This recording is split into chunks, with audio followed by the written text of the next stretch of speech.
Today in this video we will be learning about an important accounting standard, that is AS20, earnings per share or EPS. In simple words, EPS means the profit earned from each share. Now we can look at the definition given over here. Earnings per share is a financial ratio which is used by business entities and readers of financial statements to evaluate the operating performance and profitability of the business. Basically, earnings per share is a financial ratio, and who all are the users? It is used by business entities and the readers of financial statements. And for what purpose it is used? It is used to evaluate the operating performance and the profitability of the business. When a company prepares its financial statement, they should disclose earnings per share as per AS20. EPS is computed annually, and by looking at the statement of P&L, we can know the earnings. Then the earnings is divided by the number of shares, then we get EPS. Next is the objectives of EPS. First objective is to prescribe principles for accounting and presentation of EPS. AS20 is the standard which says how to record EPS and how to present EPS in the financial statement. Next objective is to facilitate horizontal and vertical comparison. Horizontal comparison means different entities in the same accounting period to compare. For example, there are three entities A, B and C, and for the accounting year 2020 is taken. So the financial statements of A, B, C for the year 2020 will be compared in horizontal comparison. And in the vertical comparison, financial statement of the different accounting period of the same entity are compared. For example, a company RAM Limited and its company for the accounting years 2020, 21, 23 are compared. And next objective is to take investment decision. For example, there are two companies, ABC Limited and XYZ Limited. And if I invest in ABC Limited, I will get rupees 10 per share. And if I invest in XYZ Limited, I will only get 5 rupees per share. Which company I will invest in? The company which will give more return, that is ABC Limited. Next is the scope. As per Schedule 3 of the Companies Act 2013, all companies must disclose EPS in their statement of profit and loss. And in the case of small and medium enterprises, it is not compulsory to disclose diluted EPS. And some companies may be preparing consolidated financial statement. For such companies, EPS should be calculated on the basis of consolidated information. So now we are going to deal with the presentation of basic EPS and diluted EPS as per AS20. So first, statement of profit and loss. As per AS20, all the companies must disclose and present the basic EPS and diluted EPS in the statement of profit and loss. Under that comes different classes of equity shares. If a company is having different classes of equity shares, they have to disclose that class of equity shares, basic EPS and diluted EPS separately. For example, if a company is having two classes of shares, equity shares, where under class A, 1 million shares of unlimited rights, and under class B, 5 lakh shares of 50% right to the net profit. So here we have to calculate both the EPS and diluted EPS for both the classes, and we have to disclose it in the statements separately. Then comes the next one, equal prominence of all periods. Equal prominence means the visibility. The basic and diluted EPS must be visible in the financial statement clearly, so that the investors can clarify and compare the earnings per share of different years. Next one is negative EPS. Not only positive EPS, company have to disclose the negative EPS, negative or the loss per share. It will help the company to know whether they are facing loss or they are having a profit on the shares. So now we are moving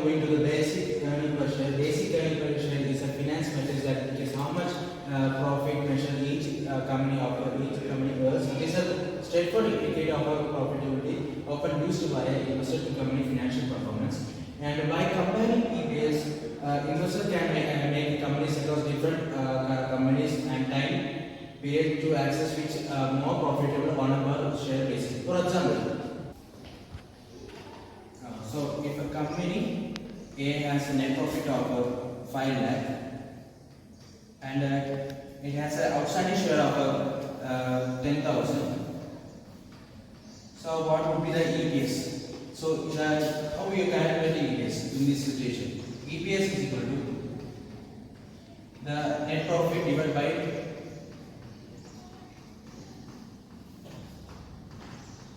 outstanding shares. So the answer would be 50 rupees because 5 lakh divided by 10,000 would be 50 rupees. This means that each company, each shares of 50 rupees are from the company's profit. So this is an example of introduction of a basic earning per share, and then the next one would be the purpose of a basic earning per share. So this means that a big investor company across companies and time periods to evaluate the financial performance of the company, and also if it is a higher EPS that makes a stronger profitability, and also it also make a better financial and activities of our investor. For example, if a company, two companies, like a company A has $50, and a company B has $60. So by comparing these two A and B, which one is a greater profitability? They choose over to the B company because it has investors for the advantage, and also it will also make a better financial health. So this will make the company will be beneficial. And the next one is formula of EPS. So we can see here now EPS is equal to net profit minus preference dividend and divided by weighted average number of shares outstanding. So here in this net profit means it is a total profit after deducting all in tax expense and any preference dividend. Here this preference dividend means it is a dividend before equity shares of the company, so that it can be separated only to the reflected amount of preference dividend. And the next one is a weighted average number of shares. This stands for the number of shares such as new issue shares or buyback, etc. So now we are moving to the components of EPS. So first one is the net profit. This is a profit after deducting a dividend of preference share. Preference share has a fixed dividend and priority in profit distribution to the our equity shares. So the amount is excluded from the earning available to equity shareholders. For cumulative preference shares, even if it's a dividend is still paid, it should be deducted. For example,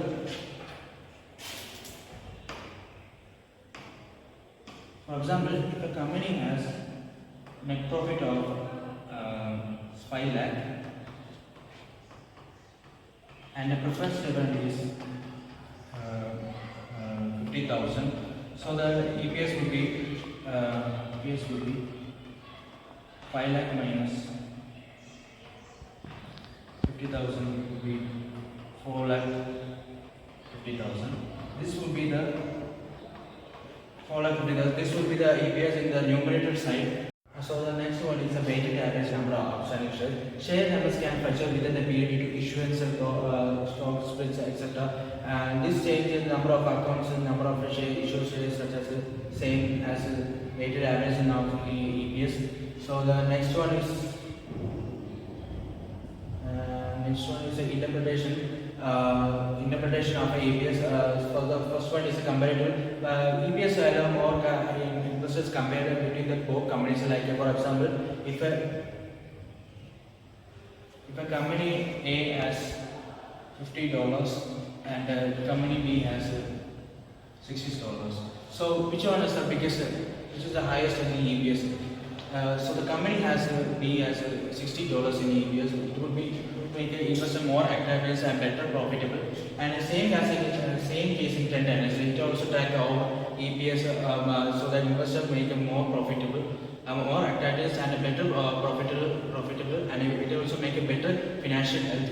And investment strategy also means that higher EPS may suggest more financial health and make more investor attractive and better profitability. So we are moving to the problem of EPS, that is basic earning per shares. But in this question we have to find out what is the weighted average number of shares. So the question is, AB Company Limited has 1 lakh shares of a common stock outstanding on January 1. Additional 50,000 shares were issued on July 1 and 25,000 shares were reacquired on September 1. So what is the weighted average number of shares outstanding during the year on December 31? So the solution is from the given information. AB Company Limited has 1 lakh shares of common stock on January 1 and additional 50,000 shares were issued on July 1. 25,000 shares were reacquired on September 1. So we have to find out what is the weighted average number of shares. So what do you mean by weighted average number of shares? Weighted average number of shares outstanding is a method used to calculate the number of shares in the company had and in circulation of the reporting period, adjusted for issue shares buyback and reacquired for the company. From this solution, January 1 to January 30, which is 6 months for 1 lakh shares, and July 1 to August 31st, which is 1 lakh 50,000 shares of 2 months, and September 1 to December 31st, which is 4 months, and it is 1 lakh 25,000 shares. So we have to find out what is the total weighted average number of shares. So the total weighted average number of shares is equal to 1 lakh is equal to into 6 months, so it is 6 by 12, and plus 1 lakh 50,000 is 2 months, so 2 by 12, and 1 lakh 25,000 is in 4 months, so 4 into 4 by 12, and the answer could be 1 lakh 16,667 shares, which is profitable for this AB Company Limited. So thank you. Hello everyone. So we will be learning about diluted EPS now. Okay. So diluted EPS, we already seen what basic EPS is. So in basic EPS, we just we calculated basic EPS by net profit attributable to equity shares divided by weighted average number of shares. So in diluted EPS, we will be considering a thing called potential shares. So what is potential shares?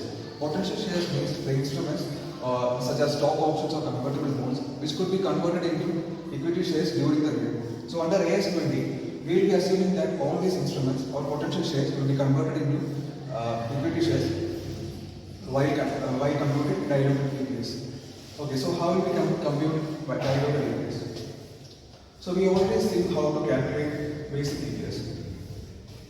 So in basic EPS is equal to net profit attributable to equity shares divided by weighted average number of equity shares. So while computing diluted EPS, we will be making some adjustments to net profit attributable to equity shares. So what are these adjustments? The first one, dividends on potential shares. So we will have to add back dividends which we already paid on these potential shares. Such as, let's say we have a security, like a convertible security, to which we paid dividend during the year. So in this net profit attributable to equity shares, that dividend will be already deducted.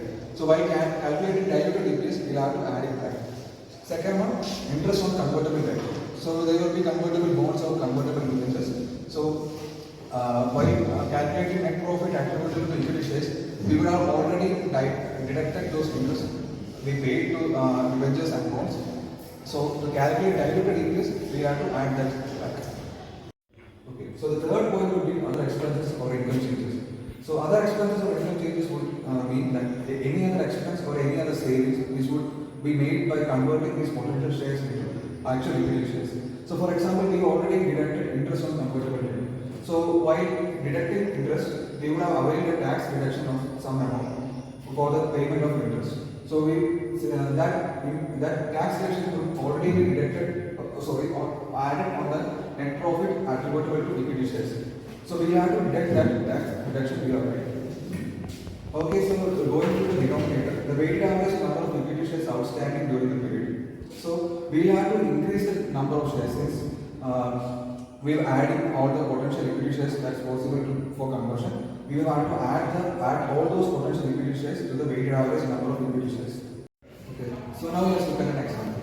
So in this, the net profit for the current year or net profit attributable to equity shares is rupees 1 crore, and the number of equity shares outstanding, which are the actual equity shares, is 50 lakhs.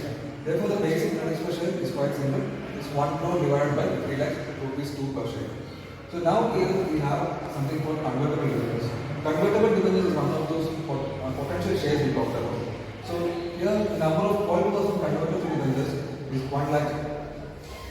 So and it's given that each debenture is convertible into 10 equity shares. And the interest expense for the current year is the interest we paid for this 12% debentures is rupees 12 lakhs. And we talked about the tax deduction we get for interest payments. And the tax deduction we got for paying this 12% debentures interest is rupees 3,60,000. So here we have to this 12 lakh interest payment is already deducted in the net profit attributable to equity shares, and the 3,60,000 tax deduction we got will be already be added in the net profit given. So to calculate diluted EPS, we have to adjust our net profit according to the diluted according to AS 20. So to adjust the net profit for the current year, 1 crore is the net profit attributable to equity shares. So we add back the interest payment we already made and deduct the tax deduction we got for interest payment. So the adjusted net profit for current year would be 1 crore 8,40,000. And the number of equity shares resulting from conversion of debentures. So here you see that there is total number of 1 lakh debentures, and one debenture is convertible into 10 equity shares. So these debentures will be converted into total number of 10 into 1 lakh debentures, which is 10 lakh equity shares. And the number of equity shares used to compute diluted EPS. So we already had actual 50 lakh equity shares, and we are assuming that these convertible debentures will be converted into 10 lakh more equity shares.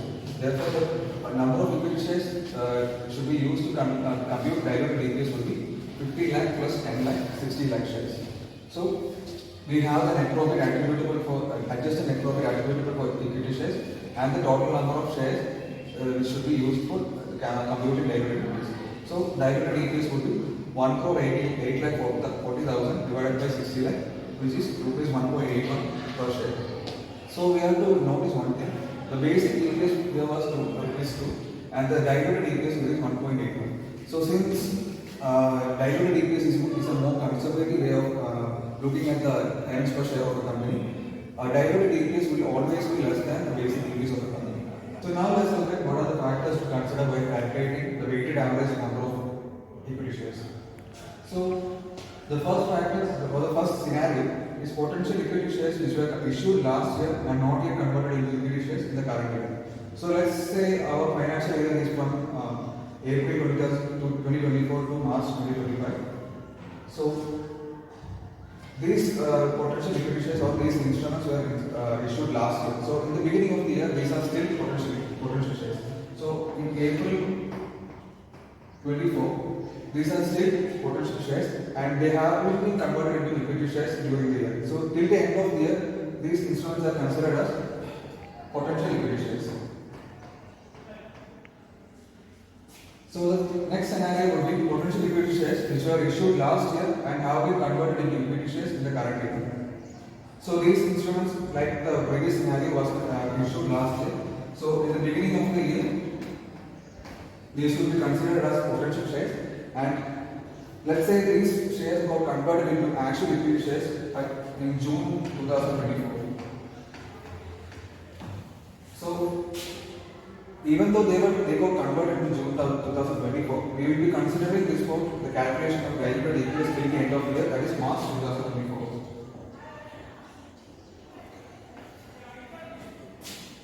So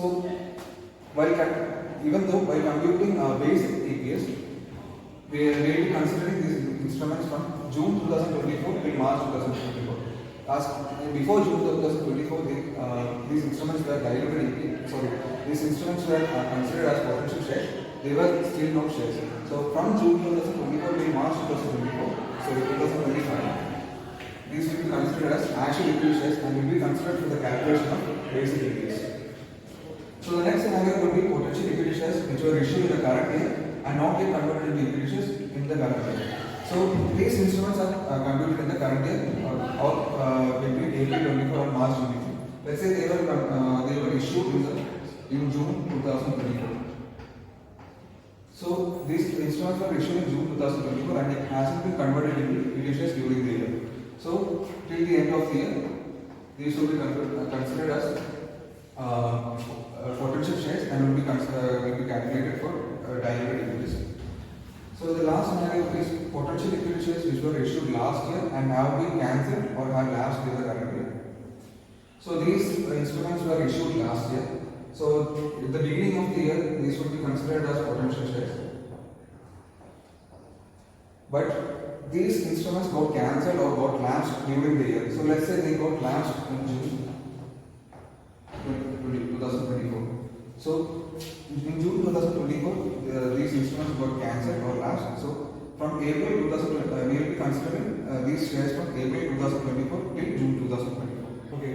Now let's take a look at anti-dilutive potential equity shares. So these are potential shares. If converted, it would increase the EPS. So we have already seen how diluted EPS is less than basic EPS. So it reduces the EPS since it's a conservative way to look at the earnings per share. So, but anti-dilutive potential equity shares are the types of instruments which, when converted to equity shares, they will increase the EPS or it may not change the EPS. So, let's take a look at an example. If the exercise price of the stock options, so let's say we have stock options and the exercise price of those stock options is higher than the current market value of our equity shares. So when we are exercising those options, it would bring in more cash than it would when we issue a normal shares. So it would potentially increase the EPS or leave it unchanged. So these shares are considered as anti-dilutive. So we will not consider anti-dilutive potential shares by way of calculating diluted EPS. So next we are going to deal with the restatement. So here, if the number of equity shares outstanding increases due to bonus issue or share split, or it decreases due to the reverse share split, then the calculation of basic and diluted earnings per share should be adjusted for all the periods present. You have to notice the point, for all the periods presented.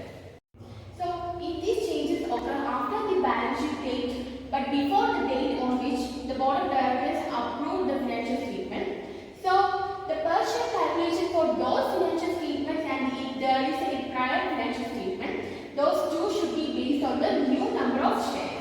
So that's all about the restatement in earnings per share. So now we're going to discuss the disclosure requirements of basic EPS and diluted EPS. First one is extraordinary items. So if the company is having any extraordinary items, the EPS must be presented excluding those extraordinary items. For example, if the company is having extraordinary item, extraordinary gain of about 1 lakh rupees, the company should disclose the EPS excluding that gain. Next one is the numerators used. So we know that the formula for EPS is net profit minus preferred dividend by weighted average number of outstanding shares. Here the numerators are net profit and reference dividend. So the company has to disclose these numerators properly. Next one is weighted average number of shares. As we have already said, here the denominator is have to be disclosed. That is the weighted average number of outstanding shares. For in both case, the basic and diluted EPS, we have to disclose, the company have to disclose the denominator side clearly. For example, if the denominator of EPS is 10 lakh and the diluted EPS is 12 lakh, the company have to disclose these both numbers and have to state the relationship or the reconciliation. The company have to reconcile these amounts. Next one is nominal value of shares. Nominal value means face value of shares. So while disclosing the EPS, the company also have to state the nominal value of the shares alongside. That is, if the nominal value is 10 per share, the company have to disclose or have to show the nominal value of the shares along with the EPS. Next one is additional disclosures. If the companies disclose per share amounts using a reported component of net profit other than net profit or loss attributable to equity shares, they must use the weighted average number of shares for a calculation and provide reconciliation to the reported profit or loss.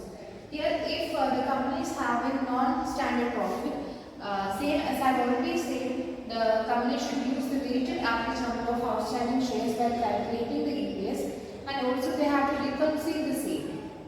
So that's it. So these